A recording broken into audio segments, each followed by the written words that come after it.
peluang untuk tunanetra ini seperti apa Bu Ayu? Peluang kerjanya. Peluang kerja, ya. Saat ini sudah hampir 25 tahun ya Pak ya? Ya. Ya, jadi 25 tahun saya sudah mengalami ketunanetraan. Nah, kategori ketunanetraan saya itu adalah tunanetra total. Emang ada apa saja sih Bu Ayu tunanetra itu? Jadi tunanetra itu ada dua ya Sobat Tika ya, untuk informasi. Jadi tunanetra itu ada dua. Yang pertama low vision dan Oke. yang kedua totally blind atau tunanetra total atau buta total. Kabur penglihatannya. Bukan Oke. orangnya kabur. Oke. Kabur penglihatannya. Sama, ya sering Apa kata anak katanya? Kayak Neng Devi katanya. Apa? Neng Devi. Apa tuh? Itu yang suka di pohon pisang. Oh. Neng Devi yang suka di pohon Ibu, pisang. kok kita diangkat di Mbak Kun Kun. Oh, ketemu sama saya. Kamu sekolah aja, di situ banyak loh teman-teman yang sama juga nggak melihat gitu. Jadi kita bisa ngobrol, bisa sekolah, bisa main gitu dia. Halo Sobat Tika semua. Kembali lagi bersama saya Julianus Joko Utomo di segmen kesayangan kita Dialog Tika. Pada kesempatan kali ini sudah ada nih orang-orang hebat di hadapan saya, yaitu Bu Ayu Wandari dan Bli Agus. Bisa sapa dulu Sobat Tika di sebelah sana. Halo. Apa kabar semuanya? Semoga semua sehat selalu. Mantap. Bu Ayu, Bli Agus, selamat datang kembali. Terima kasih. Kami yang terima kasih nih. Udah untuk kedua kalinya. Sobat Tika, sebagai informasi nih, ini Bli Agus dan Bu Ayu ini sudah kedua kalinya datang ke sini. Tapi bukan 2 episode. Ini episode mereka yang pertama. Episode yang kemarin itu datanya korup. Mau lihat keseruannya? Ini cuplikannya.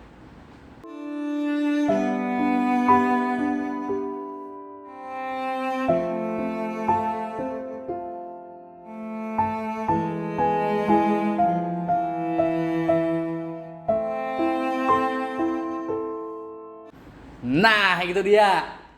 Sayang sekali kemarin Bli Agus, Bu Ayu datanya entah kenapalah itu hilang, korup ya gitu. Sehingga kita harus bertemu lagi di hari ini, di kesempatan yang baik ini untuk bercerita lagi. Iya. Dan semoga harapan saya tidak bosan nih, Bli Agus, Bu Ayu. Tidak akan pernah. Tidak akan pernah Wes, bosan. mantap untuk berbagi ya bersama Sobat Tika semua. Aman Pak. Aman ya. Aman. Nah, Sobat Tika, informasi nih. Bu Ayu ini adalah salah satu rekan saya, sesama guru di SLB Negeri 1 Tabanan. Dan Bli Agus ini adalah suaminya. Kenapa dua-duanya diundang, pasangan suami istri ini? Pokoknya seru deh. Karena kemarin juga saya sudah ngobrol yang data yang kehapus nggak tahu tuh. Seru banget. Nah, kayaknya dimulai dari Bu Ayu dulu seperti kemarin ya. Bu Ayu kita ngulang lagi ya. Ya, Bli Agus. Oke. Siap ya? Santai ya. Nah, Bu Ayu. Nggih. Bu Ayu seingat saya datang ke SLB Negeri 1 Tabanan ini tahun 2020 ya? 2021. 2021. Bu Ayu bisa diceritakan nggak gimana sih? Kenapa bisa datang ke SLB ini? Karena gini, maksud saya gini. Mungkin Sobat Tika banyak yang belum tahu dengan kondisi Bu Ayu yang tunanetra. Sobat Tika, kondisi Bu Ayu ini tunanetra ya. Iya. Nah, Sobat Tika mungkin masih banyak yang belum tahu peluang untuk tunanetra ini seperti apa Bu Ayu? Peluang kerjanya. Peluang maksudnya. kerja, ya. Oke. Jadi ini saya bercerita Secara umum dulu berarti ya. Heeh. Saya bercerita bagaimana saya bisa diterima di sini gitu dulu Oke, ya. oke. Jadi Sobat Tika, sebelumnya seperti yang Pak Joko ketahui juga, karena Pak Joko adalah rekan saya di sini ya. Saya adalah seorang disabilitas sensorik netra atau bahasa lazim yang terkenal di masyarakat itu tunanetra. Tunanetra ya. Ya, saya tunanetra itu sejak usia 10 tahun. Jadi di usia saya 10 tahun saya mengalami ketunanetraan. Kemudian saat ini sudah hampir 25 tahun ya Pak ya? Ya. Ya, jadi 25 tahun saya sudah mengalami ketunanetraan. Nah, kategori ketunanetraan saya itu adalah tunanetra total. Jadi saya itu sama sekali tidak bisa melihat Pak Joko. Oke. Nah, bagaimana cerita saya bisa sampai di sini? Itu saya mengikuti seleksi CPNS di tahun 2019 itu awalnya ya. Seleksi kompetensi dasarnya itu 2019. Awal seleksi. Ya, awal Oke. seleksi itu 2019. Kemudian ya puji Tuhan saya diterima lolos SKD-nya ya, karena waktu itu kita bertarung dengan passing grade gitu, meskipun cuman sendiri karena saya kan lewat jalur formasi disabilitas. Nah itu saya melawan angka waktu itu, harus lolos passing grade baru bisa ke seleksi berikutnya. Jadi saya lolos passing grade, kemudian saya seleksi yang keduanya SKB. Puji Tuhan juga semuanya berjalan dengan lancar sehingga saya ditugaskan di SLB Negeri 1 Tabanan ini. Jadi begitu singkat ceritanya saya bisa di SLB Negeri 1 Tabanan. Oke, baik. Jadi sebentar, saya serap dulu nih.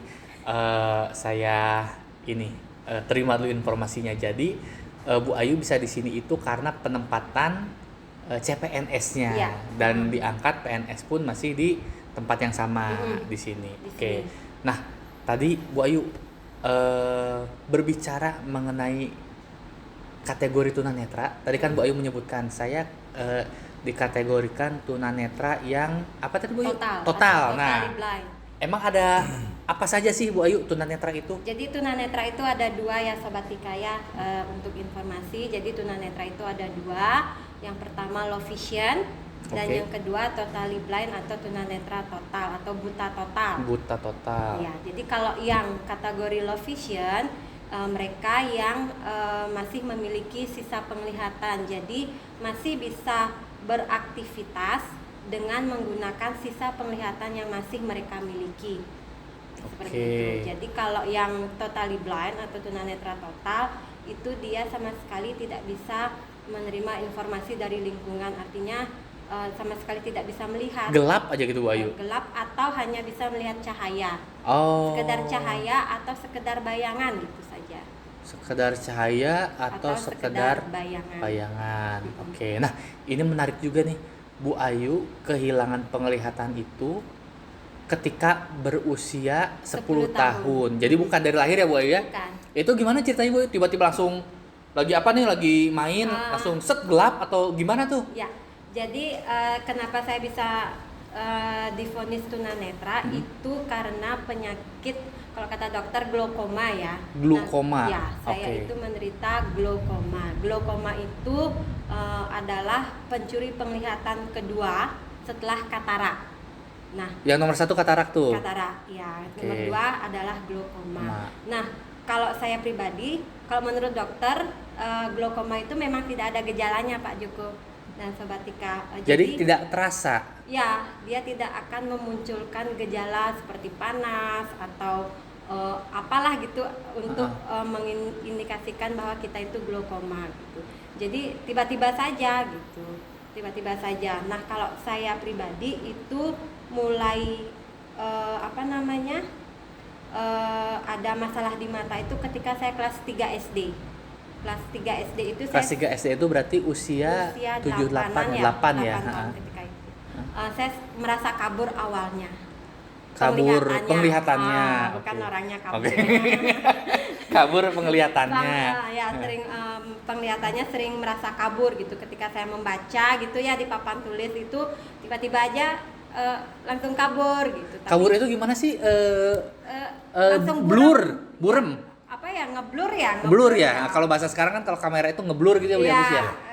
Tulisan itu seketika aja jadi kita nggak bisa baca gitu. Karena nggak jelas ngeblur gitu, berbayang gitu. Jadi Oke. apa ya, samrak tuh apa ya Pak? ya? Apa tuh? Mencar Samrak tuh gitulah. Berserakan. Berserakan. Oke. Pokoknya seperti itu. Tapi itu nggak lama, hanya berapa menit gitu ya, atau seling berapa detik gitu saya pejamkan mata lagi, entarnya buka lagi dia kembali Jelas. gitu. Itu terus seperti itu semakin hari semakin lama itu semakin keras kaburnya gitu, semakin keras dan semakin lama. Semakin keras itu semakin sering atau semakin lama? Semakin lama. Oh, apa namanya? Semakin Durasinya. lama, semakin Oke. lama, semakin sering, yang seharinya bisa berapa kali gitu, misalnya dalam sehari gitu, sampai saya sering nabrak tulisan, sudah tidak mengikuti garis buku itu lagi. Oke. Gitu, membaca yang dekat sudah tidak bisa gitu. Jadi harus pokoknya itulah penderitaan saya waktu sekolah. Untungnya teman sebangku waktu itu mau membantu untuk membacakan dan lain sebagainya. Tapi saya waktu itu tidak mau bilang sama orang tua gitu. Orang tua belum tahu jadi ya? Belum tahu akan kesulitan saya di sekolah gitu. Karena orang tua kan sibuk bekerja, jadi jaranglah di rumah orang tua ketika itu. Nah, tahu-tahunya itu ketika rapotan yang awalnya nilai saya itu bagus dan saya masuk 3 besar kan. Nah, tiba-tiba langsung turun, nilai turun, peringkat turun gitu. Orang tua, kamu kok kayak gini, kamu nggak belajar ya, gitulah pokoknya. Terus akhirnya waktu itu ada acara apa gitu, pokoknya orang tua di rumah. Nah, di situ mereka melihat kalau saya tuh kok sering nabrak, kemudian sering menjatuhkan benda, barang-barang gitu, karena memang nggak fokus sudah penglihatannya. Jadi sering kabur gitu Pak Joko, jadi sering nabrak, sering menjatuhkan barang. Akhirnya pas nyepi kan kumpul itu, nah di situ akhirnya diskusi mereka, dan keesokannya saya diajak untuk ke rumah sakit, dan di situ dokter sudah memvonis saya kalau glaukoma saya sudah parah, sudah tidak bisa diselamatkan lagi penglihatannya. Itu posisinya masih bisa lihat tapi? Masih bisa, tapi sudah sangat-sangat berapa persen ya jadinya? Mungkin Jadi 70 ngeblur. Ngeblur sudah, tinggal 25% gitu mungkinnya penglihatannya. Jadi ngeblur dan nggak, artinya ketika biasanya kan ngeblur mau menjauhkan mata, buka lagi, kembali itu lagi. Udah tetap dia sudah kabur, sudah buram, sama sekali nggak lihat gitu. Terus tindakan dari dokter kalau gitu gimana Bu Ayu pada saat itu? Dikasih obat saja? Karena saya sudah telat dianggap oleh dokter ketika Oke. itu, saya sudah telat, lambat untuk penanganannya. Karena sudah parah. Jadi meskipun dioperasi ya sudah tidak bisa, sudah kena saraf dan retinanya. Jadi glaukoma itu Pak Joko, ciri utamanya adalah tekanan bola mata. Tekanan bola mata. Jadi ketika kita mengecek tekanan bola mata, di situ ketika tinggi, itulah salah satu Indikasi ya. indikasi atau indikator terkena glaukoma itu. Tekanan bola mata. Gitu. Nah, ngomongin mata nih Sobat Tika. Beli Agus ini kenapa kami undang di sini? Karena dia merupakan seorang yang mengeksploitasi istrinya melalui konten-konten di channel. Kalau saya Beli Agus, Bu Ayu, Iya. baru lihat itu di Instagram karena nggak sengaja lihat apa ya, momennya apa waktu itu saya lupa, pokoknya intinya berkunjunglah saya ke Instagramnya. Saya lihat dan langsung saya ikuti, dan Sobat Tika lihat sendiri deh, pokoknya menghibur lah, konten-kontennya menghibur. Kita tidak menyangka bisa dibuat seperti itu. Contoh seperti ini, ketika saya membersihkan mata istriku gitu ya, terus dibersihkan matanya, terus matanya dicolok-colok, coba nih istriku matanya dicolok, nggak kenapa-napa, nggak sakit, emang gitu ya? Nggak sakit ya memang ya? Atau gimana itu Bu Ayu, nggak sakit? Karena mata saya udah palsu. Udah palsu Pak Joko. Matanya Iya. Udah pakai protesa. protesa itu apa? Mata Mata palsu. Mata palsu. Bola mata palsu. Bola mata palsu. Jadi yang lama diangkat? Ya. Ya, yang lama, Yang lama diangkat. diangkat, diganti sama yang baru tapi bahannya beda. Baru? Gimana? bahannya protesa itu nama bahan. Enggak, protesa itu Istilahnya ya. Istilah. Untuk bola Kayak, mata palsu. Ya. Jadi kayak kalau misalnya yang Kalau fisik ya, fisik, kaki kalau palsu. misal kaki, Oke, kaki oke, oke. palsu, kalau ini mata-mata palsu. protesa. Kenapa matanya diangkat? Memang harus gitu. Siapa yang jawab? Boleh pulang. Boleh, bebas deh siapa? Siapa yang jawab? Beli Agus deh, beli Agus. Gimana beli Agus? Dia Coba. dia saksi mata Izinkan karena saya dia. menjawab. Oh iya, Eh. silakan. Gimana beli Agus? Karena dia saksi. Cocok nggak nih jawabannya nih Bu Ayu nih? Salah satu tes ya nih yang untuk suaminya cocok nggak nih jawabannya nih? Gimana beli Agus? Kenapa mata istrinya bisa? Bagaimana? Sebentar. Diangkat itu setelah nikah. Setelah Iya, nikah. Nah. setelah saya punya anak umur berapa Pak? 2 tahun. 2 tahun ya. Nah, harusnya cocok nih jawabannya. Kenapa beli Agus diangkat matanya? Menurut- Oh iya, Sobat Ika ada juga konten. Maafkan saya karena apa?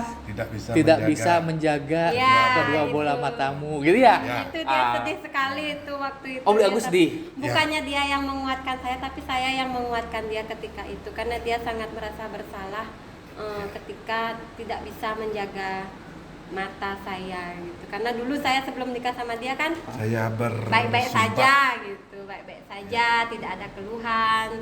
Sekarang sampai harus diangkat matanya itu, jadi dia merasa bersalah sama saya, sama orang tua gitu Pak Joko. Sebentar. Enggak ada keluhan itu gimana kan kondisi waktu nikah udah tunanetra dong? Iya, tapi tidak merasakan keluhan sakit atau apapun di kedua mata. Oh. Jadi seperti biasa aja gitu. Nah, mulai timbul apa namanya? Setelah melahirkan anak Setelah pertama melahirkan itu anak pertama, timbullah mulai merasa gejala-gejala keluhan-keluhan sakit di keluhan. mata. Keluhannya apa itu, beli Agus? Pertama itu tumbuh kayak bula-bula ya, artinya kayak Bula. bencolan kecil di bola mata itu. Kalau di kulit kayak jerawat Kayak gitu Pak. jerawat. Tapi ini di bola mata. Ya, bola tapi mata. ini bola mata. Oh. Yang Pas- harusnya bola mata itu kan permukaan bola permukaannya mata itu kan tuh licin nih model. Terus Karena licin karena ada air mata juga kan? ya, Terus ini timbul kayak jerawat tuh di bola mata. di bola mata. tapi gitu. nggak kelihatan secara kasat mata. Secara nggak kasat mata kelihatan. nggak kelihatan pada Jadi saat itu kelihatannya? masih menyusui kan. Sebentar, secara kasat mata nggak kelihatan, jadi Nggak kelihatannya kelihatan bintik-bintik. di mana? Tahu ada bidik-bidiknya? Biasa aja. Cuma kalau dilihat secara Teliti. teliti baru kelihatan dia kayak Oke. bencolan isi air kecil-kecil itu banyak. Oke. Nah, Yang dirasakan Bu Ayu adalah sakit. Ya seperti ini, seperti apa namanya ditusuk-tusuk pakai pecahan kaca itu Aduh. ketika mau nutup mata itu yang paling saya. Ketika mau nutup mata. Saya harus angkat dulu kelopaknya, baru saya tutup. Karena kalau langsung sep gitu, ya itu kayak ditoreh-toreh sama pecahan kaca. Aduh. Terus gimana Bu Agus tuh? Nah, setelah itu kan dioperasi Pak Joko ya. Nah, di rumah sakit itu hanya untuk penanganan sementara aja. Di operasinya berarti belum diangkat. Belum diangkat. Digimanain yang itu? Bula-bula itu. Ha-ha. Yang gini itu Jerawat-jerawat itu. jerawat itu dibersihkan. Oke. Nah, itu hanya sementara aja dan harus pakai terapi obat seumur hidup. Oke. Itu solusi yang pertama. Artinya itu bisa muncul lagi. Muncul lagi Oke. dan resikonya karena tekanan bola matanya terus tinggi, kecenderungannya nanti bisa pecah, Bola matanya. bola matanya pecah. Oke.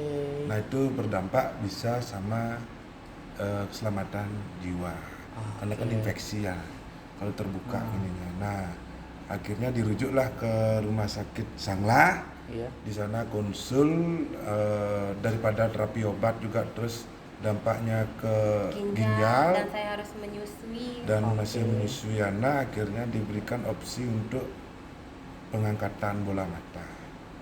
Itu pengangkatan bola mata yang pertama yang di kanan ya, Yang di kiri. kiri yang pertama. Ya. Oh berarti nggak langsung dua-duanya? Nggak boleh. Oh, nggak bisa. boleh. Karena menurut dokter karena operasi besar Pak Joko. Oh itu termasuknya operasi besar. Ya karena kan dibius total gitu. Oke. Bius total selang waktu 1 tahun baru diangkat lagi Yang kanan. kedua. yang kanan seperti itu. Ya kenapa saya buat reels seperti itu tuh karena dulu saya berjanji ya, berjanji sama mertua saya sebelum menikah itu dia menitipkan pesan gitu. Siap. tolong jaga kedua bola mata ayunya. Oh gitu, spesifik kedua bola mata gitu. Maksudnya Tolong rawat, jaga. jangan sampai kesakitan. Jangan sampai kesakitan. Walaupun sudah tidak bisa melihat. Oh. Ya tapi mau gimana kan, karena dokter memberikan pilihan yang terbaik seperti itu. Ya rasa bersalah tuh sampai sekarang masih, karena saya nggak bisa menjaga seperti itu sama mertua seperti itu Pak Joko. Jadi makanya kadang-kadang ya jadi ganjalan di hati ya, suatu janji yang tidak bisa saya tepati seperti itu. Oke, jadi sekarang matanya palsu. Palsu. Oh berarti yang dicolok-colok itu sebetulnya mata palsu. Mata palsu. Makanya tidak terasa. Kebal Pak Joko. Kebal ya. Kebal, nanti bacok. Oh, terus ngebersihinnya pakai cotton bud aja gitu atau dibuka? Dibuka. Yang jawab siapa Pak Joko? Bu Ayu deh. Oh, Bu Ayu, ya, oke. Bu Ayu dibuka. Dibuka, Pak. Dibuka, kemudian dibersihkan. Kita siapkan dulu pakai air hangat. Kalau sesuai yang dikasih dokter ya. Waktu saya pertama kali sudah pertama-tama dikasih tahu cara membersihkannya itu seperti itu, ke air hangat, kemudian ditetesin obat antiseptik ya. Antiseptik. Ditetesinya kemana? Ke Ke air matanya pada hangatnya saat itu. dibuka. Enggak, Oh, ke air hangat. air Cairan hangatnya. yang digunakan untuk Merendam. mensterilkan, ya. Mensterilkan. Dibuka, kemudian dicelupkan aja di situ, terus kita bersihkan dulu lubang matanya gitu. Anak saya juga dia sudah terbiasa lihat ibunya nggak pakai bola mata. Lihat ibunya Dia nggak bilang, pakai bola mata. Apa kata anak katanya? Kayak Neng Devi katanya. Apa? Neng Devi. Apa tuh? Itu yang suka di pohon pisang. Oh. Neng Devi Ibu, yang suka di matanya pohon ibu kok pisang. bisa diangkat, Mbak Kun Kun. Ya, Oh. itu. Oh, itu memang legend ya. Legend ya. Gitu, jadi dibersihkan gitu aja sih. Gimana itu? Apanya Pak? Bolong jadinya. Iya. Ya bolong Pak Joko. Kalau Pak Joko dan Sobat Tika penasaran boleh singgah ke channel kami. Ada ya? Channel YouTube. Nah, itu. Boleh Mungkin habis ini singgah saya untuk, singgah itu. Gimana sih maksudnya lubang, kok bisa lubang gimana sih gitu. Dalamnya siapa? Dalamnya siapa? Oh. Seperti itu. Tuh Sobat Tika, saya juga penasaran nih. Bisa setelah ini nanti langsung singgah ke channel YouTube ya yang lebih lengkap ya. Ya, yang- Oke. Nah, lanjut. Tadi kan 10 tahun tunanetra mengalami tunanetra dengan kronologi seperti tadi ya.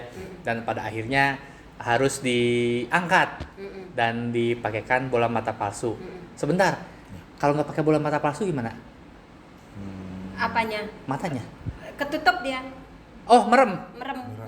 Oh. Merem Nggak dia bisa kebuka. kayak gini, kalau nggak pakai itu Pak Joko ya. Hah? Kelopaknya itu masuk Jadi ke dalam satu. seperti itu. Jadi Oh, satu- cekung ke dalam. Cekung ke dalam ya. Karena kan Oh. kosong. Karena kosong.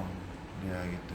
Kalau pakai bisa, tapi kelopaknya bisa berkedip kan Bu Ayu? Bisa. Oh saya gitu. kedip. Tapi kalau nggak pakai bola mata nggak bisa berkedip. Nggak. Enggak.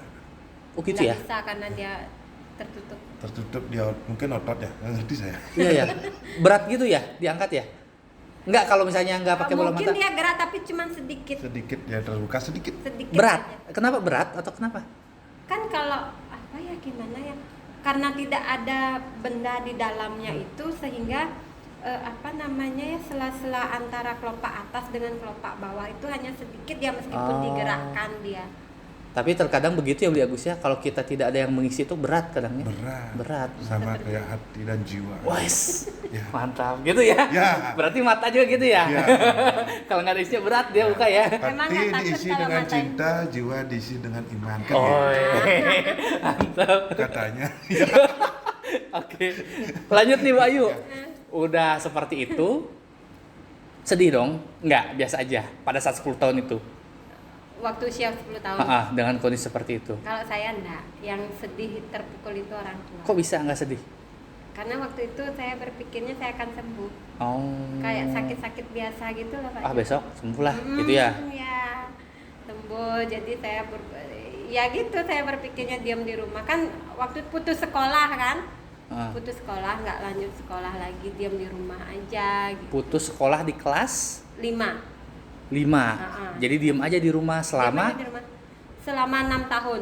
Itu kenapa diam di rumah Bu Ayu? Karena Karena Kalau fokus pengobatan? berobat. Ya, Oh. berobat. Jadi saya dulu orang tua saya tuh tiga Dokter? tiga apa ya? Bukan 3 dokter. Jadi medis, 3 cara. alternatif, Alternatif, sama tradisional. Tradisional. medis, dokter Medis, mata. Alternatifnya mungkin kayak terapi gitu ya. Ah. Terapi habis itu tradisionalnya ya kayak ke pendeta-pendeta Oh, seperti ke itu. keagamaan, Iya, apa lah. spiritual. Hmm. Oke, terus selama 6 tahun Selama 6 tahun fokus itu tuh fokus pengobatan. pengobatan. Dan karena memang tidak tahu ada sekolah untuk yang ini bagi kami Disabilitas. disabilitas itu tidak Oke, tahu orang tua tidak kami. informasinya belum sampai ya. Oke, nah setelah 6 tahun lanjut sekolah Lanjut sekolah lagi di SLB. Di SLB. Kenapa?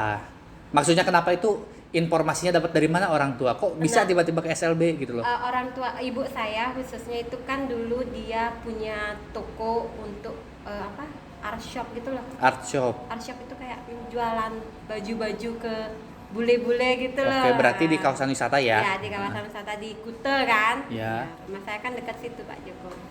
Gitu, di situ. Nah, kebetulan ada wisatawan dari Australia gitu. Nah, saya kan sering ikut tuh kalau ibu jualan. Nah, tamunya itu bilang, "Kenapa anakmu?" gitu. Anak saya nggak melihat gitu. "Kenapa kamu ajak di sini nggak disekolahkan?" gitu. Oke. Malah dia yang Bu tahu. Ayu, beli Agus sebentar. Ya. Itu ada azan, Ya. kita berhenti sebentar. Ya. Oke Sobat Tika, kita berhenti sebentar, ada azan. Oke Sobat Tika, sudah selesai azannya, kita lanjut. Sampai mana tadi Bu Ayu? Sampai Nggak Jakarta. sekolah ya, sampai Jakarta. Sampai Oh ya, Mau sekolah ada nih. wisatawan. wisatawan gimana ngomongnya? Gimana? Pakai bahasa Indonesia aja ya. Oke. Di translate Pak. Oh iya. Bukan kalau tamu Australia kan pakai Bahasa Inggris ya. Sekarang Iya. biar Versi apa? translate-nya. Versi translate. Takutnya Sobat Tika nggak ngerti ya. Iya. Oke, gimana Bu Ayu?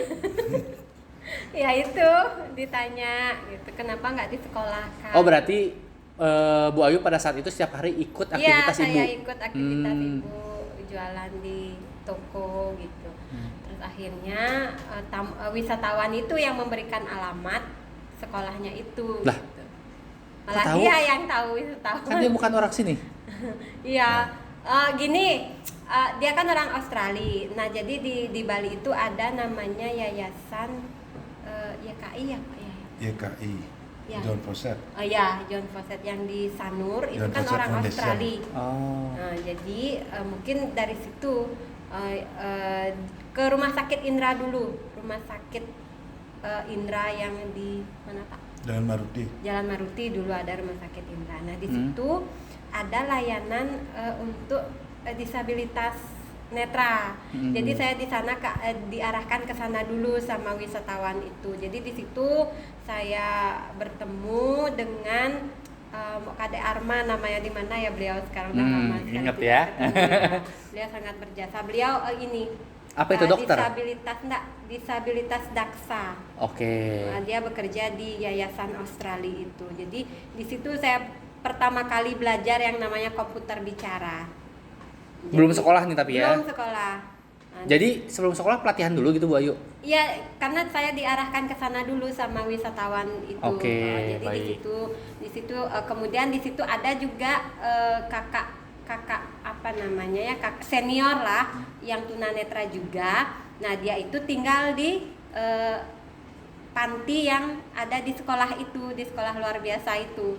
Jadi Oke. sekolah luar biasa itu ada pantinya, ada asramanya. Ada asramanya. Nah, senior ini kakak kelas itu tinggal di sana. Nah, waktu itu dia berkunjung ke tempat itu di Rumah Sakit Indra itu. Jadi ketemu sama saya, kamu sekolah aja, di situ banyak loh teman-teman yang sama juga nggak melihat gitu. Jadi kita bisa ngobrol, bisa sekolah, bisa main gitu. Dia akhirnya saya ke sekolah itu gitu ceritanya dulu. Oke, melanjutkan Melanjutkan SD-nya. SD lagi ulang kelas 5. Jadi saya SD itu umur 16 tahun Pak Joko. Baru lulus. Enggak, baru Baru- sekolah lagi. Baru sekolah lagi. Ya, Oh. 16 tahun baru sekolah lagi mulai kelas 5. Jadi saya dulu itu paling tua lah di situ. Oke, senior lah ya. Senior. Bukan jangan paling tua Bu Ayu, senior. Gitu. Terus Iya. SMP di situ juga. SMP di situ. SMA di situ SMA juga. saya di sekolah umum. Di sekolah umum. Iya, di sekolah Oke. umum.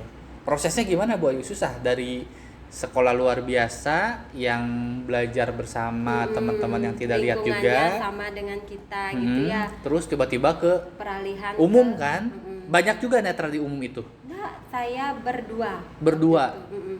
Seangkatan itu berdua Seangkatan, itu. Oke. seangkatan di SLB. Jadi kita Nah, tamat. perjuangannya gimana tuh? Perjuangannya Menarik waktu tuh. itu bagi saya cukup luar biasa ya Pak Joko ya. Mm. Karena kalau teman-teman kan cukup apa namanya? Teman-teman belajar sekali, kalau saya harus 2 kali seperti itu ibaratnya ya. Karena kalau teman-temannya menyalin, saya harus menyalin dengan braille. Menulis dengan braille itu kan membutuhkan tenaga ya. 1 lembar tulisan awas itu bisa berlembar-lembar tulisan braille.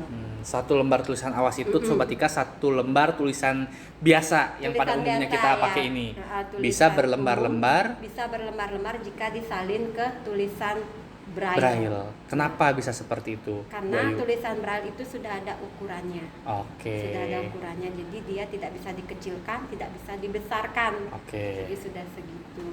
Kalau tidak habis, kalau kehabisan waktu, karena kan guru cepat itu membaca, teman-teman cepat menulis. Nah, kalau kita ketinggalan, pinjam buku teman, kemudian salin di rumah, dan ini dia tukang bacanya. Tapi tetap dikembalikan. Bukunya. Ya, Iya, dikembalikan, masa nggak dikembalikan? Tapi yang bacanya sampai sekarang nggak dikembalikan di bawah. ya, Iya kan? ya. Iya kan? Berarti kenalnya sudah sejak SMA. Oke, sudah sejak SMA kelas Kelas 3. 3. Kelas 3. seangkatan. Kalau umur seangkatan Pak Joko. Oke, Ya. Umur seangkatan, Umur? tapi kan karena saya berhenti Berhenti 6 tahun, 6 tahun. dia kan udah lulus Udah jadinya, lulus. dia udah kerja. Saya sudah Oke, oke, kerja. oke. Makanya saya Oh, iya, benar. pacaran sama anak SMA. Wih, SMA. gitu ya. Dapat barang SMA. Itu dulu tuh, jadi kalau apa namanya kayak mengetik di laptop seperti itu. Oh, udah zaman laptop ya pada saat itu ya. Sudah mengetik di laptop. Kemudian kalau guru menerangkan, kalau bisa kita rekam melalui HP atau tip recording waktu itu ada kan ya. Iya, betul. Seperti itu, atau pakai scanner menyeken bahan-bahan ajar, dirubah ke file. Jadi file tersebut bisa dibaca Bisa oleh komputer. dibaca di laptop aja atau di Ah. komputer seperti itu. Oke, terus setelah lulus SMA lanjut ke Universitas di Malang. Malang, Jurusan. pendidikan luar biasa. Oke, makanya jadi guru di SLB. SLB. Tuh Sobat Tika, bagi Sobat Tika yang tertarik atau merasa terpanggil dan tertantang untuk meneruskan jejak kami ini, boleh coba kuliah Ya. dan mengambil jurusan pendidikan luar biasa. Atau ada beberapa universitas yang namanya jurusannya adalah pendidikan Pendidikan khusus gitu. Kenapa Bu Ayu mau melanjutkan kuliah di jurusan pendidikan luar biasa? Karena At- saya Atau termotivasi dengan siapa, atau memang mohon maaf nih, udah deh, Tidak ada. karena tunanetra kayaknya saya mending jadi guru tunanetra lagi gitu, atau seperti apa tuh pada Ya. saat itu? kalau dulu itu awalnya saya terinspirasi, termotivasi dari guru saya sendiri. Ketika saya baru sekolah, karena awalnya dulu saya pikir tunanetra tidak bisa apa-apa ya kan. Jadi saya pikirnya saya hanya diam di rumah membuat bantu-bantu kakak buat sesajen dijual di pasar gitulah. Oke, masih sempit ya, Iya, ya. karena belum tahu. Nah, ketika saya sudah sekolah, nah di situ baru wawasan saya terbuka, Pak Joko, melihat teman-teman banyak profesi-profesi yang mereka lakoni, yang mereka jalani, mereka bisa menjalani kehidupan meskipun dengan hambatan yang dimiliki menjadi disabilitas, tapi mereka bisa mandiri, mereka berkeluarga, mereka bisa menyekolahkan anak mereka sampai sukses-sukses seperti itu. Jadi disitulah terbuka wawasan saya bahwa banyak peluang yang bisa tunanetra itu capai seperti itu. Nah, saya kebetulan melihat waktu itu guru saya itu seorang tunanetra juga di SLB ya? Ya, tunanetra dan dia perempuan dan dia sama kayak saya, totally blind gitu. Jadi wah, saya jadi pingin seperti guru ini gitu. Termotivasi karena sosok ibu guru ini. Iya. Masih ada sekarang ibu gurunya, masih aktif mengajar. Masih aktif mengajar. Boleh disapa Bu Ayu, siapa tuh nonton? Halo Bu Eka. Oh, Bu Jadi Eka. dia namanya Bu Eka Damayanti ya. Bu Eka Damayanti. Beliau adalah panutan saya dulu. Oke, motivasi karena Motivasi. Bu Eka sesama perempuan.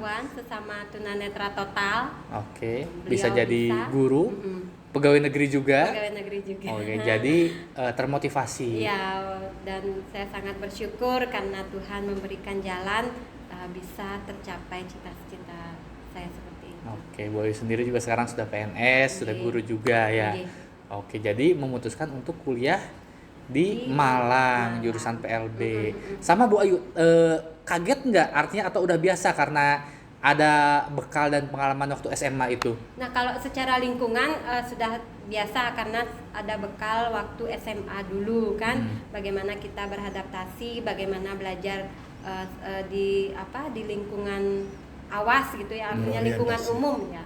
Orientasi di lingkungan umum, cara belajarnya juga sudah ada bekal ketika SMA. Jadi di perkuliahan kalau untuk belajarnya aman lah Pak Joko. Tinggal bagaimana orientasi mobilitas dari kos, kemudian ke kampus, kemudian mencari makan. Jadi tinggal itu sih kalau saya dulu. Tantangannya pada saat di Malang itu berarti selama proses perkuliahan pembelajaran udah nggak terlalu kaget ya? Iya, karena pasti udah ada kurang bekal. lebih, Oke. Nah Bu Ayu ngomong-ngomong tadi sempat disinggung nih, Ya. ketika Bu Ayu sekolah mengetahui komunitas tunanetra kan seperti itu ya, sehingga memiliki wawasan yang lebih luas mengenai tunanetra. Ya. Nah, Bu Ayu boleh dikasih tahu mungkin siapa tahu ada teman-teman tunanetra yang bingung, aduh saya nanti bagaimana ya, apalagi mungkin di luar sana banyak juga kan belia ya kasusnya serupa, baru tunanetra atau misalkan belum memiliki kesempatan mungkin di daerahnya belum ada sekolah yang bisa memberikan fasilitas. Boleh dikasih informasi atau motivasi Bu Ayu, jadi tunanetra itu bisa seperti apa saja sih selain menjadi seorang guru seperti Bu Ayu? Ya, jadi bagi Sobat Tika yang mungkin memiliki kerabat atau kenalan atau tetangga yang ada disabilitas tunanetra atau disabilitas lain ya, itu jangan dibiarkan hanya di rumah. Sekolahkan mereka, nanti ketika sudah sekolah pasti akan ada jalan entah bagaimana untuk kedepannya kan seperti itu Pak Joko. Betul. Karena di sekolah nanti akan ada link-link atau relasi-relasi yang bisa mengcover ataupun menunjang bagaimana karir ataupun keterampilan soft skill yang bisa dimiliki oleh teman-teman disabilitas. Nah, khususnya untuk tunanetra itu banyak sebenarnya Pak Joko ya yang bisa kita lakoni. Hambatan kita kan hanya penglihatan. Kita terbatas di penglihatan. Jadi pekerjaan-pekerjaan yang bisa dilakoni atau diikuti oleh tunanetra itu ya yang sederhana, seperti saya tuh seorang guru kan itu bisa juga menjadi dosen. Terus ada juga yang jika memiliki keterampilan massage, nah itu bisa menjadi masyur. Tapi tidak hanya terbatas pada masyur saja ya, tidak hanya karena tidak semua tunanetra juga bisa massage ya. gitu. Tidak semua tunanetra bisa musik juga kan, menyanyi, pemain musik itu tidak semua. Tapi memang dominannya banyak yang menyanyi, musik, kemudian sebagai seorang guru, kemudian dosen. Ada juga pekerjaan lain, misalnya seperti kalau zaman sekarang karena teknologi sudah semakin maju, teman-teman tunanetra juga sudah terbantu dengan adanya screen reader. Itu teman-teman sudah lihai menggunakan komputer, Pak Joko. Jadi bisa melebarkan sayapnya ke digital marketing, misalnya kayak konten kreator itu ada yang tunanetra. Kemudian writing konten, jadi menulis konten-konten di vlog, di blog, kayak membuat iklan, promosi itu bisa. Menulis, menjadi penulis juga bisa, Pak Joko. Kemudian ada juga teman-teman yang bekerja sebagai telemarketing. Telemarketing. Iya, di sebuah perusahaan atau di perbankan itu ada sebagai operatornya. Jadi kemajuan zaman ini sangat-sangat membantu, berdampak sekali ya jika dimanfaatkan positif. Karena pasti pandangan orang biasanya tunanetra itu kalau nggak pijit bermusik, ya baik main musiknya atau vokal ya, bernyanyi ya gitu. Ternyata setelah kita gali Sobat Ika, setelah kita cari tahu lebih dalam, ternyata tidak hanya itu, banyak sekali apalagi dengan perkembangan zaman yang sekarang ini. Jadi luar apa biasa. hobi, apa kesenangan, yang penting kita mau fokus belajar itu banyak bisa dimanfaatkan nih Bu Ayu peluang. Termasuk kemarin bintang tamu yang sebelumnya alumni sekolah kita, mungkin Bu Ayu kenal Beli Wikandana. Oh ya, Wikandana itu beliau sebagai disabilitas officer ya. Oh ya. Bahasanya gitu ya, disabilitas officer gitu ya. Di mana? UNICEF. Oh ya. UNICEF luar biasa tuh. Udah keliling internasional. Ya, udah keliling dunia. Gurunya masih di sini aja ya. Terus Sobat Ika, jadi intinya selama ada kesempatan, kemauan, jangan patah semangat, belajar terus Bu Ayu ya. Pasti bisa meraih cita-cita setinggi mungkin. Dan dukungan dari keluarga. Nah, itu penting ya, Beli ya. Itu sangat penting. Sangat penting dukungan dari keluarga. Nah, ngomongan dukungan dari keluarga, ngomongin percintaan nih, belum ini nih, belum kesentuh nih tadi. Tadi kan membacakan. Iya. Berarti itu membacakan ketika sekolah maksudnya. Ya. Ketika minjem catatan. Berarti itu udah deket tuh. Kenalan ya. Nah, sudah. Temenan lah. Temenan menurut Bu Ayu, menurut Beli pada saat itu TTM lah. TTM, teman tapi mesra. Teman tapi mesra. Oke. Mesra gitu ya, sambil pakai H biar romantis. Oke. Nah, kapan ketemunya? Gimana bisa ketemu? Saya penasaran.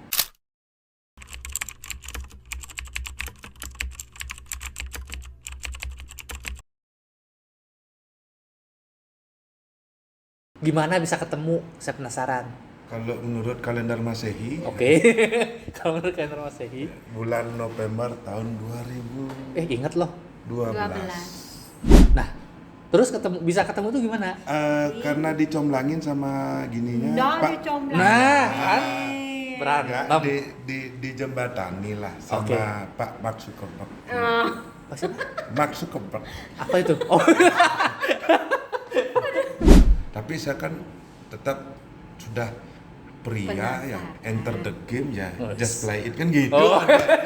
Gitu. Dan akhirnya ikuti alur kan gitu ya. Oh, itu kayaknya deh dia tinggi besar itu, hitam orangnya. Semakin serem ya. Dulu ya kok rambut saya panjang kok yang tak ikat gitu kayak Genji itu loh.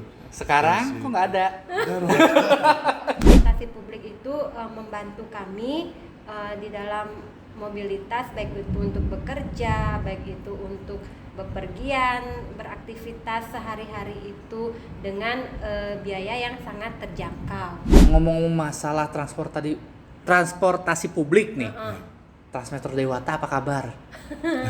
Itulah Transmetro Dewata kita yang tercinta itu. Karena Transmetro itu ternyata banyak sekali penggunanya adalah masyarakat kecil, Pak Joko. Jadi baik. Para disabilitas, lansia, pelajar, itu bahkan pelajar yang masih SD pun itu menggunakan kelas 3 itu sudah bisa menggunakan Transmetro itu. Jadi para orang tuanya sangat-sangat terbantu dengan adanya Transmetro itu.